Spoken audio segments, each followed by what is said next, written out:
Black teens drawing heels divided community. The shouting echoed through the community center as 73-year-old Walter Gaines stood face-to-face with 17-year-old Marcus Jackson, their bodies tense, fingers pointing, voices raised over the sound of the crowd that had gathered around them. Behind them on the wall hung Marcus's enormous canvas, a striking portrait of the old Oak Street Bridge burning while hands of different colors reached across the flames. "You've got no right." Walter's voice cracked with emotion, his weathered face flushed red. "No right to drag up the past like this? You weren't even born then." Marcus stood his ground, clutching his sketchbook to his chest like armor. "It's not about dragging up the past, Mr. Gaines. It's about understanding it so we can move forward." The community center director, Eleanor Washington, tried to step between them, but Walter pushed past her, his arthritic finger jabbing the air inches from Marcus's face. "You think a pretty picture fixes anything? You think you understand what happened back then? That bridge burning nearly tore this town apart." Marcus's grandmother, Ruthie Jackson, pushed through the crowd, her walking cane tapping urgently against the linoleum floor. "Walter Gaines, you back away from my grandson right now." The tension in the room was electric. 50 years of buried town history was erupting, and at the center of it all was a teenager's painting and an old man's rage. But let's go back to how this all started. It was just 3 hours earlier when Marcus Jackson was putting the finishing touches on his community art project. Marcus's hand moved carefully across the canvas, adding the final highlights to the flames that engulfed the bridge in his painting. The community center's art room was quiet except for the scratching of his brush and the distant sounds of people setting up chairs in the main hall for tonight's exhibition. "You still working on that thing?" Ms. Eleanor Washington asked as she poked her head into the room. At 65, Eleanor had been running the Oakwood Community Center for nearly 20 years. Her salt and pepper hair was pulled back in its usual neat bun, and her eyes were warm behind tortoiseshell glasses. "Just finishing up, Ms. Washington," Marcus said without looking up. "Want to make sure it's perfect before people start arriving." Eleanor walked over to stand behind him, examining the massive canvas. Painting showed the historic Oak Street Bridge engulfed in flames, but what made it powerful were the hands, dozens of hands of different skin tones reaching across the burning divide, some clasping together, others still straining to connect. "It's really something, Marcus," Eleanor said quietly. "But you know it might stir up some feelings. That bridge burning, it's still a painful memory for some folks around here." Marcus finally set down his brush and turned to face her. "That's the point, isn't it? My history teacher always says we have to face the painful parts of our past to heal, and my grandmother was there that night. She's told me the stories." Eleanor nodded slowly. "I know, child, I was there too. Just be prepared. Not everyone wants to remember." Marcus wiped his hands on his paint-stained jeans and stood back to examine his work. At 17, he was already gaining recognition for his artistic talent. Tall and lanky with close-cropped hair and thoughtful brown eyes, he had a quiet intensity that made him seem older than his years. "My grandmother's coming tonight," he said. "She says it's time people talked about what really happened." Eleanor squeezed his shoulder. "Your grandmother, Ruthie, is a wise woman, but she's also had 50 years to process that night. Some folks haven't done that work." She glanced at her watch. "You've got about an hour before people start arriving. I'll send Jaden in to help you hang it." After Eleanor left, Marcus took a photo of the finished painting and texted it to his grandmother. Within seconds, his phone rang. "It's beautiful, baby." Ruthie Jackson's voice was warm and proud. "Your grandfather would have loved it." "You think people are ready to talk about it, Grandma?" Marcus asked, suddenly feeling a flutter of nerves. "Ready or not, some conversations are overdue," Ruthie said firmly. "I'll be there at 6 sharp. Just remember what I always tell you. Art speaks truths that words often can't." Marcus finished with her, smiling as he heard her chuckle on the other end of the line. "That's right. See you soon, baby." By 5:30, Marcus and Jaden, the center's 20-year-old handyman, had mounted the 6-foot canvas on the main wall of the community center. Around it, they hung Marcus's preliminary sketches and historical photos of the Oak Street Bridge that Marcus had found in the town archives. "Man, this is heavy," Jaden said, adjusting the last corner of the canvas. "You really went for it." Marcus stepped back, his heart pounding with a mixture of pride and anxiety. "It's for my senior project. Mrs. Abernathy said art should confront uncomfortable truths." "Well, you definitely did that," Jaden said with a low whistle. "The old folks are gonna have some feelings about this." The first visitors began to arrive at 6 o'clock. Marcus stood nervously by his painting, dressed in his best button-down shirt and khakis, greeting neighbors and classmates as they filtered in. Most of the younger people reacted with admiration, complimenting his technique and asking questions about his inspiration. The older residents of Oakwood were more reserved. Some studied the painting in silence before moving on without comment. Others whispered among themselves, casting sidelong glances at Marcus.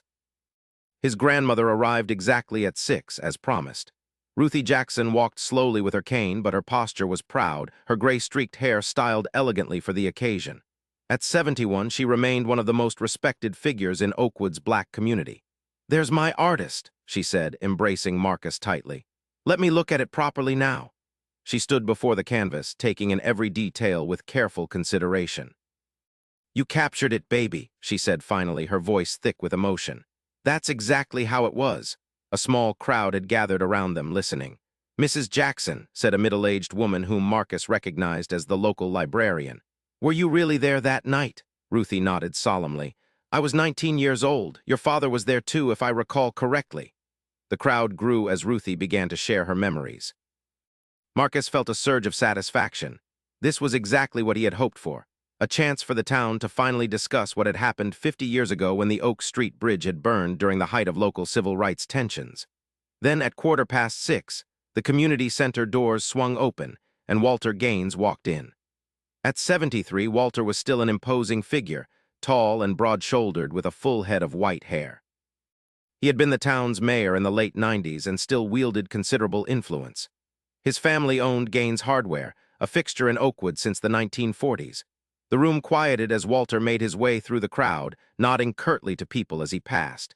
He stopped abruptly when he saw the painting, his body going rigid. Marcus watched as a series of emotions crossed the older man's face: shock, anger, and something that looked almost like fear. Walter stood frozen before the canvas for what seemed like an eternity. Then he turned, scanning the room until his eyes landed on Marcus. "Who did this?" he demanded, though it was clear he already knew the answer. Marcus stepped forward, extending his hand. "Good evening, Mr. Gaines. I'm Marcus Jackson. This is my senior art project on the Oak Street Bridge incident." Walter ignored the outstretched hand. "Incident?" His voice was dangerously quiet.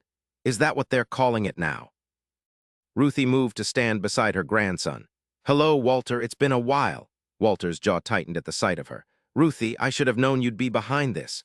"Marcus did his research," Ruthie said calmly. "He interviewed people from both sides of town. He spent time in the archives." "Research?" Walter scoffed. "There are some things that don't belong on display, dredging up old wounds for everyone to gawk at." By now, everyone in the community center was watching the confrontation.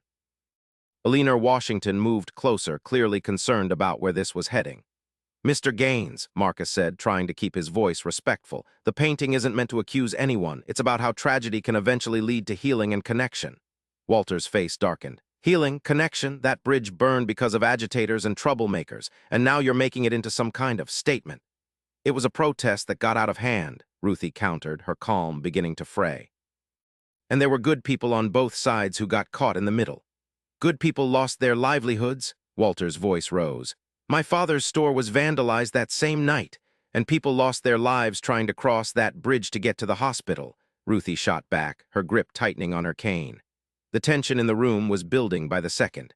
People began to take sides, murmuring among themselves. Marcus looked from his grandmother to Walter, suddenly realizing that his art project had uncovered something far deeper than he had anticipated. "Maybe we should all take a breath," Eleanor suggested, stepping between them. "This exhibition is about fostering dialogue, not dialogue," Walter cut her off. "There's nothing to discuss. This is provocative nonsense that has no place in a community event." Marcus felt a surge of defensive anger. "Sir, with all due respect, you can't just erase history because it's uncomfortable. You've got no right." Walter's voice cracked with emotion, his weathered face flushed red. "No right to drag up the past like this. You weren't even born then." Marcus stood his ground, clutching his sketchbook to his chest like armor. "It's not about dragging up the past, Mr. Gaines. It's about understanding it so we can move forward." Eleanor tried to step between them, but Walter pushed past her, his arthritic finger jabbing the air inches from Marcus's face. "You think a pretty picture fixes anything? You think you understand what happened back then? That bridge burning nearly tore this town apart." Ruthie pushed through the crowd, her walking cane tapping urgently against the linoleum floor. "Walter Gaines, you back away from my grandson right now." The tension in the room was electric. 50 years of buried town history was erupting, and at the center of it all was a teenager's painting and an old man's rage. "Everyone, please," Eleanor's voice cut through the chaos. This is exactly why we need art like Marcus's to help us process the difficult parts of our shared history. Walter turned to Alina, his face flushed. There's nothing shared about it. That night changed everything for my family. My father never recovered from what happened to his store. And what about Elijah Jones? Ruthie demanded. What about my brother who couldn't get across that bridge to the hospital because it was blocked off? He died waiting for an ambulance that took too long coming around the long way. A hush fell over the room. Many of the younger people looked confused. This was clearly part of the story they had never heard. Walter's anger seemed to falter for a moment. That wasn't the same night. It was exactly the same night, Walter, and you know it, Ruthie said, her voice steady despite the emotion behind it. April 17th, 1973. While everyone was focused on the bridge and the fires downtown, my brother was bleeding out from his accident at the factory. The ambulance couldn't cross Oak Street Bridge because of the barricades your father and the other shopkeepers put up. Marcus watched Walter carefully. Something was happening behind the old man's eyes, a struggle, a recalculation. The barricades were for protection, Walter said, but there was less certainty in his voice now. There were rumors of riots coming from the east side. Rumors, Ruthie repeated, while my brother died because of rumors. Alina gently placed a hand on both their shoulders. Maybe this isn't the place for this discussion. No, Marcus said suddenly, surprising himself with his own boldness. This is exactly the place. This is why I painted it. Look at the hands in the painting, they're reaching across the divide. That's what we need to do now. The room was silent as everyone turned back to look at the painting with new eyes. If you're enjoying this story, please consider subscribing to hear more stories like this. The bridge burned, Marcus continued, but people survived. The town survived, but we never really talked about it, did we? Not the whole truth, not all sides. Walter stared at the painting, his anger seemingly deflating. You don't understand what it was like back then, he said, but the fight had gone out of his voice. Then tell me, Marcus said, pulling his sketchbook and a pencil from under his arm. Tell me your side of it, I want to know. The unexpected request seemed to catch Walter off guard. He looked from Marcus to the sketchbook to Ruthie, who gave him a small, challenging nod. You want to draw me now? Turn me into another exhibit. Walter asked skeptically. I want to listen, Marcus said simply, and drawing helps me listen better. A long moment passed as Walter considered this. The crowd around them began to disperse slightly, giving them space but still watching with interest. Finally, Walter gave a curt nod. Fine, but not here, too many ears. Alina quickly ushered them to her office at the back of the community center. Marcus, Walter, and Ruthie followed her, leaving the murmuring crowd behind. The office was small but comfortable, with photos of community events covering the walls. Alina offered Walter the chair behind her desk, but he declined, choosing instead to lean against the windowsill. Ruthie lowered herself carefully into an armchair while Marcus perched on the edge of a folding chair, his sketchbook open on his lap. Go ahead then, Walter said gruffly. Ask your questions. Marcus looked up from his sketchbook where he had already begun to sketch Walter's face, capturing the deep lines around his eyes and mouth. What do you remember most about that night? Marcus asked. Walter was silent for a long moment, looking past them as if seeing something in the distance. The phone call, he finally said. I was 23, working late at my father's hardware store. The call came just after 9, old man Delaney from the shoe shop saying there was trouble coming, that we needed to secure the stores. He paused. I remember how scared my father looked. We'd already had windows broken the week before. Marcus's pencil moved steadily across the paper, capturing the distant look in Walter's eyes as he spoke. There had been protests all that spring, Walter continued. The factory on the east side had laid off 20 black workers but kept on the white ones with less seniority. People were angry and they had a right to be, but the protests were getting heated. Downtown merchants were nervous. Ruthie nodded slowly. The protests were peaceful until the police started making arrests. Walter acknowledged this with a small tilt of his head. Things were different then. The police chief he had his own ideas about keeping order. Chief Monroe, Ruthie said, almost spitting the name. He was no friend to our community. No, Walter agreed, surprising Marcus with his candor. No, he wasn't. Marcus looked up from his drawing. So what happened when you got the call? Walter crossed his arms over his chest. My father and I, along with about a dozen other shopkeepers, went down to the stores. Some brought shotguns. He caught Marcus's expression. Not to hurt anyone, to protect property. At least that's what we told ourselves. He moved from the windowsill to sit heavily in Alina's desk chair. We set up barricades at both ends of Oak Street, including the bridge approach. The idea was to keep the protesters from reaching the business district. Walter's voice grew quieter. We didn't know about your uncle, Ruthie. I swear we didn't know anyone was trying to get to the hospital. Ruthie's face remained impassive, but her knuckles were white where she gripped her cane. What about the fire? Marcus asked. My grandmother always said nobody knew for sure how it started. Walter rubbed a hand over his face. That's the God's honest truth. We were at the west end of the bridge. The protesters were gathering at the east end. There was a lot of shouting back and forth. Then someone saw smoke coming from the middle of the bridge. Some said it was a protester's sign that caught fire, Ruthie said.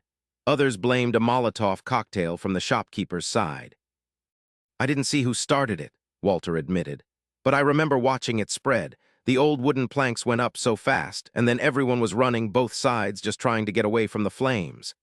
Marcus sketched rapidly now, trying to capture the intensity in Walter's expression as he relived that night. My father's store was vandalized later that night, Walter continued. Windows smashed, inventory stolen, insurance barely covered half of it. He had a heart attack 2 weeks later, never fully recovered. The room fell silent. Outside, they could hear the muffled sounds of people still talking in the main hall.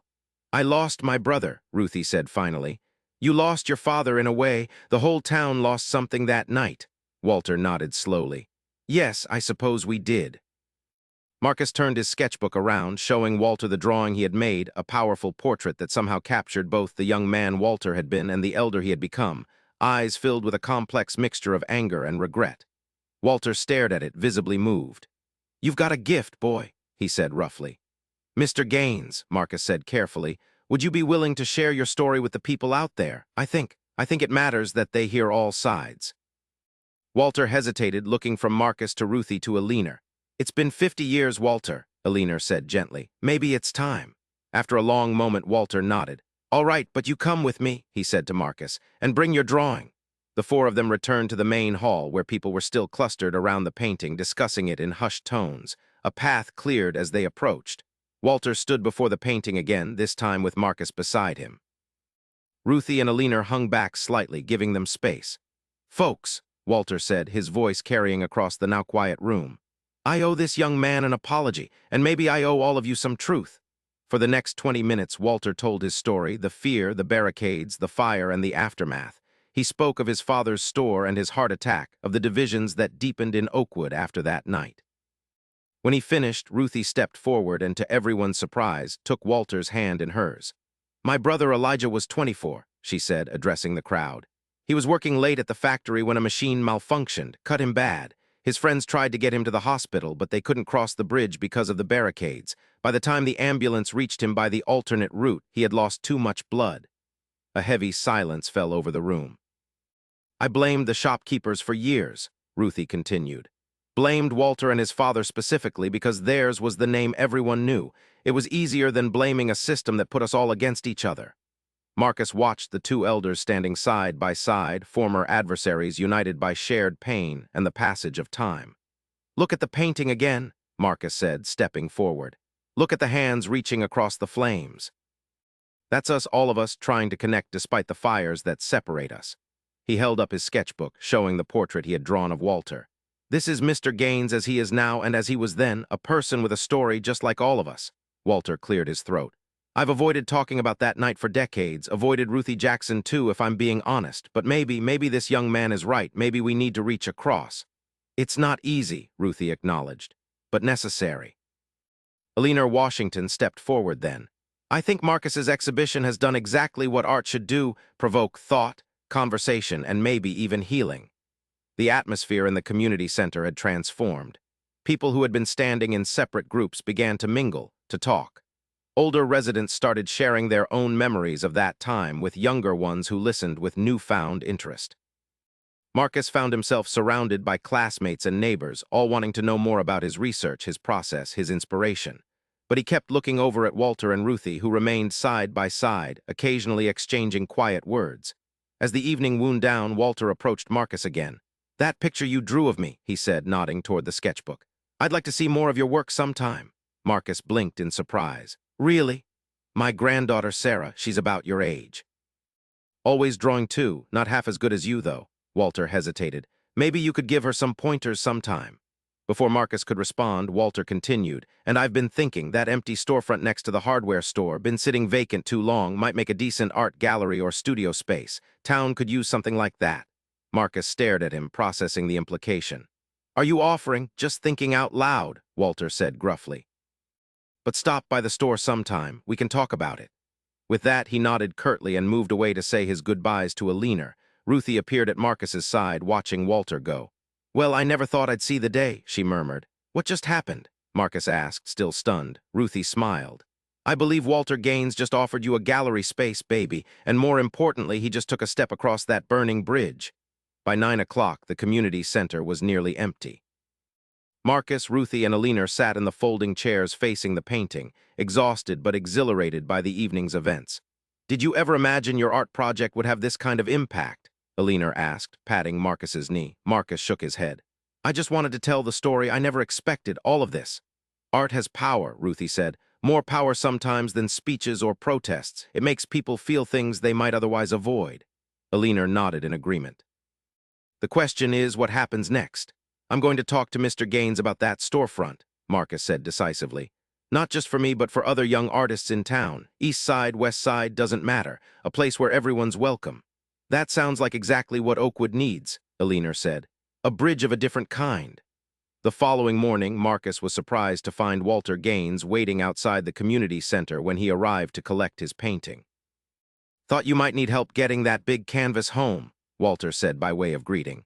"Thank you, sir," Marcus replied, still uncertain about where they stood after the previous night's emotional confrontation and subsequent thaw. Together, they carefully removed the painting from the wall and carried it to Walter's pickup truck. "My wife saw the photo in the morning paper," Walter said as they secured the canvas in the truck bed. "Your painting, I mean, it made the front page." Marcus hadn't seen the paper yet. "Really?" Walter nodded. "Rebecca, that's my wife. She said it made her cry, said it was time Oakwood faced its history." He paused. "She lost a cousin in the factory accident that same year as your great uncle. Different incident, same dangerous conditions." They drove in silence for a few minutes, crossing town from the community center to the east side where Marcus lived with his grandmother. "I meant what I said about the storefront," Walter said finally. "Rent-free for the first year, call it a community investment." Marcus turned to look at him. "Why, after all these years of not talking about what happened, why now?" Walter kept his eyes on the road. "I'm 73 years old, son. You start to think about what you're leaving behind, what your legacy is." He cleared his throat. "I don't want to be remembered as the man who helped keep Oakwood divided." When they arrived at Ruthie's modest bungalow, she was sitting on the porch swing, reading the newspaper. She raised an eyebrow at the sight of Walter Gaines helping her grandson carry the painting up the walkway. "Walter," she said with a nod. "Didn't expect to see you today." "Morning, Ruthie," he replied. "Just giving Marcus a hand." They propped the canvas carefully against the porch railing. "I saw the paper," Ruthie said, holding it up. There on the front page was a photo of Marcus's painting with the headline, "Local Teens Art Sparks Long Overdue Conversation." "Sarah wants to meet Marcus," Walter said abruptly. "My granddaughter, she's interested in art too." Ruthie's expression softened slightly. "Sunday dinner perhaps after church." Walter seemed taken aback by the invitation. "Ah, yes, that would be fine, thank you." After Walter left, Marcus sat beside his grandmother on the porch swing. "Did you just invite Walter Gaines to Sunday dinner?" he asked incredulously. Ruthie smiled. "Seems like the right thing to do. Your grandfather would approve, I think. He always said hatred was too heavy a burden to carry into old age." Marcus looked at his painting, seeing it now in a new light. "Do you really think things can change after all this time?" "They already have, baby," Ruthie said, squeezing his hand. "They already have." Over the next few weeks, Marcus became a local celebrity of sorts. The story of his painting and the confrontation-turned reconciliation between Walter and Ruthie had captured the town's imagination. The local paper ran a feature on him, complete with the portrait he had drawn of Walter Gaines and a photo of the two elders standing together beside the painting. The Sunday dinner was awkward at first, with Walter and his wife Rebecca sitting stiffly in Ruthie's living room. But their granddaughter Sarah, a shy 16-year-old with a talent for charcoal sketches, hit it off immediately with Marcus. By dessert, the tension had eased considerably as the two families found unexpected common ground. 2 months later, on a warm Saturday in June, a crowd gathered for the opening of the Bridge Gallery in the renovated storefront next to Gaines Hardware. Walter had made good on his offer, providing the space rent-free and even helping with the renovation costs. The gallery would showcase work by local artists, with a special focus on young talent from both sides of town. Marcus's painting of the burning bridge held the place of honor on the main wall. Beside it hung a new piece he had created, a portrait of Ruthie and Walter sitting side by side on her porch swing, their faces etched with the wisdom and weariness of their years, but their eyes bright with something that looked remarkably like hope. Mayor Thompson cut the ribbon, giving a speech about healing old wounds and building new bridges. But the most powerful moment came when Walter and Ruthie stepped forward together. 50 years ago, a bridge burned in our town, Walter began, his voice steady, and with it, connections between neighbors were severed. Today, we're building a different kind of bridge, Ruthie continued. One made not of wood and steel, but of understanding and remembrance.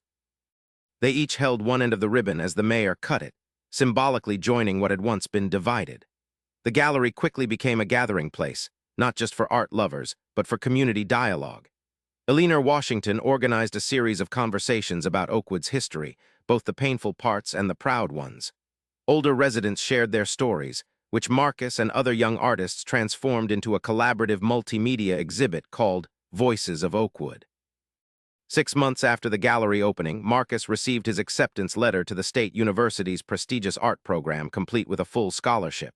When he told Walter the news, the old man gruffly presented him with a set of professional-grade brushes. "From Sarah and me," he said. "She said these were the ones you had your eye on." Marcus was touched by the gesture. "Thank you, Mr. Gaines, for everything." Walter nodded, clearly uncomfortable with the emotion of the moment. "You did good, son. You made us all look at things we'd been avoiding too long." On Marcus's last night before leaving for college, the gallery hosted a special exhibition of his work. The burning bridge painting was still the centerpiece, but around it now hung portraits, Walter and Ruthie, Eleanor Washington, Jaden from the community center, and many others who had been part of the story. As people mingled and admired the artwork, Marcus found himself standing between his grandmother and Walter, looking at the painting that had started it all. "Did you ever imagine," he asked them, "that one painting could change so much?" "It wasn't just the painting," Ruthie said wisely. "It was the courage to create it and the courage to face what it revealed." Walter nodded in agreement. "And the timing was right. Sometimes the past has to sit with you for a while before you're ready to look at it straight on." Eleanor joined them, champagne flute in hand. "To Marcus," she said, raising her glass, "and to bridges burned and rebuilt." As they toasted, Marcus looked around at the gallery full of people from all parts of Oakwood, east side and west, young and old, black and white, all connected now by a shared willingness to acknowledge their common history and move forward together. Outside, through the gallery's front window, the sun was setting over Oakwood. In the distance, the new Oak Street Bridge gleamed in the golden light, rebuilt decades ago, but in some ways only truly crossed tonight. Thank you for listening. If this story touched you, please subscribe and share your thoughts in the comments.